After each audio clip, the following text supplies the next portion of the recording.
Che cosa ti manca per essere felice? Forse nulla. Oggi ti spiego il perché.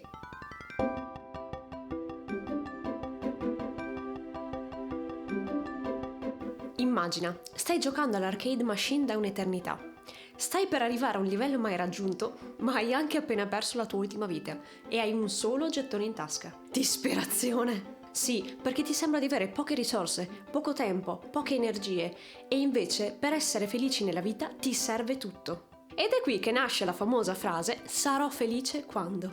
Completa tu il resto della frase. Quando otterrai quella specifica cosa che tanto desideri, allora finalmente ti potrai concedere un po' di felicità. No, non funziona così. Quella singola cosa che vorresti tanto ottenere, una volta ottenuta, ti porterà sicuramente del piacere, ma non la felicità. Il piacere è una sensazione di gioia immediata, quella che provi quando mangi un dolcetto, quando ozzi sul divano o quando compri un nuovo gioco. Ma è una sensazione tanto immediata quanto momentanea. Infatti, non appena finirai il dolcetto, non appena ti dovrai alzare dal divano o non appena ti sarai abituato al nuovo gioco, quella sensazione sparirà. E invece noi non vogliamo che sparisca, quella sensazione la vogliamo sempre. Ecco, quella è la felicità e si ottiene in ben altro modo. E magari vorresti sapere anche qual è il modo? Ok, oggi ti spiego come.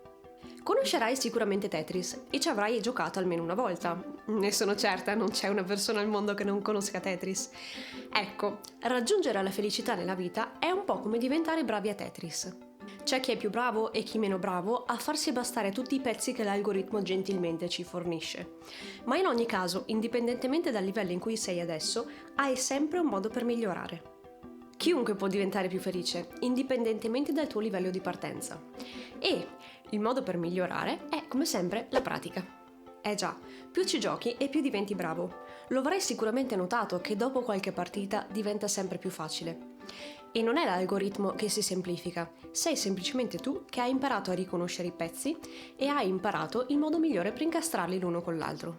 Sì, stessa vita, felicità maggiore, solo con la pratica. Fare pratica con la felicità è un po' strano, lo so, però provaci. Inizia semplicemente con il sorridere. Inizia a prepararti ad essere felici. Fai dei sorrisi anche per cose banali o anche per nessuna ragione. Semplicemente sorridi. E se ti senti pronto per il livello successivo, puoi coinvolgere anche tutto il resto del tuo corpo. Quindi raddrizza la schiena, apri le spalle e fai un bel respiro. Assumi una postura da casata reale, insomma. Lo so che ti sembra assurdo, ma mente e corpo non sono due entità scollegate, si influenzano l'una con l'altra. Quindi le tue espressioni facciali, la tua postura, il tuo corpo può davvero influenzare la tua mente, il tuo modo di pensare e anche il tuo umore. E ora è giunto il momento di aggiungere anche la componente mentale, oltre che quella fisica. E quindi devi iniziare a concentrarti sul momento presente.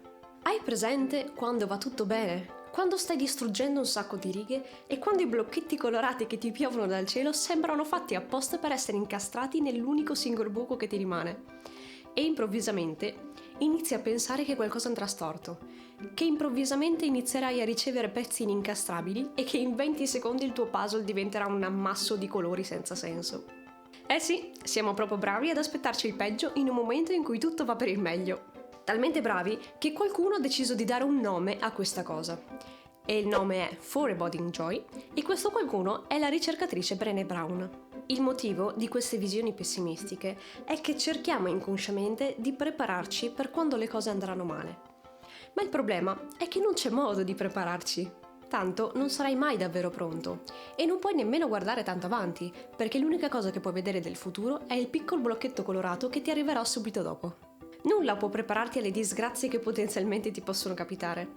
Anche perché ti può capitare veramente di tutto. Il range dei blocchetti colorati che ti possono piovere dal cielo è veramente molto ampio. E quindi non lo puoi prevedere. Quindi la cosa più conveniente da fare è concentrarti sul momento presente. Concentrarti su quello che succede adesso.